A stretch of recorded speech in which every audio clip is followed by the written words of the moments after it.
Altogether, 43 people drowned and 3 others went missing while taking holy dip in rivers and ponds across 15 districts of Bihar during Jitiya festival. Among those killed were 37 children.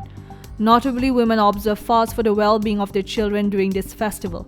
The state government has announced an ex gratia of 24 lakh each for the families of the deceased. The Guwahati High Court has directed Assam Director General of Police (DGP) to conduct an inquiry into the whereabouts of over 1,995 grams of suspected heroin seized during a drug bust in Karbi Anglong in May year 2022.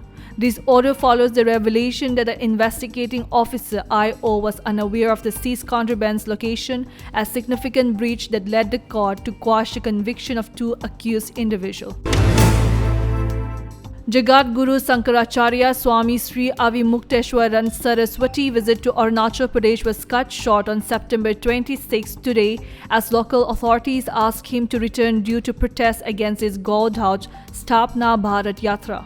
The spiritual leader who arrived at Doni Polo Airport in Holongi via chartered flight faced opposition from the members of the All Arunachal Pradesh Students Union AAPSU. In a significant move following a review of the law and order situation, the Armed Forces Special Powers Act (AFSPA) has been extended for another 6 months in several regions of Nagaland and Arunachal Pradesh. The extension applies to 8 districts in Nagaland, 3 districts in Arunachal Pradesh, and specific areas falling under designated police jurisdiction. This act empowers the armed forces to operate with extensive authority in these disturbed areas deemed necessary for maintaining public order.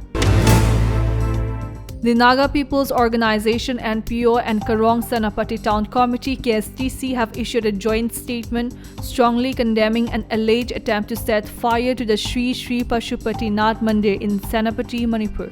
The incident occurred in the early hours of September 25th. According to local sources, the temple was targeted twice in recent weeks, with a second attack resulting in partial damage. CCTV footage reportedly shows a burning log being thrown towards a door inside the temple compound. In earlier footage, a masked individual was seen hiding behind a pillar before fleeing the scene. Israel has rejected US and France appeal for an immediate 21-day ceasefire with Lebanon-based Hezbollah. Prime Minister Benjamin Netanyahu has instructed the military to continue the fighting with full force. Netanyahu also rejected news of an order to moderate the fighting. Israeli Minister Bezalel Smotrich said a campaign in the north should end in one scenario: crushing Hezbollah. The Board of Control for Cricket in India has reportedly established guidelines for the upcoming Indian Premier League IPL mega auction. Franchises are expected to have the option to retain up to 5 players from their current squads. Contrary to early expectation, the right to match RTM may not be available for franchises looking to reclaim players after they enter the auction pool.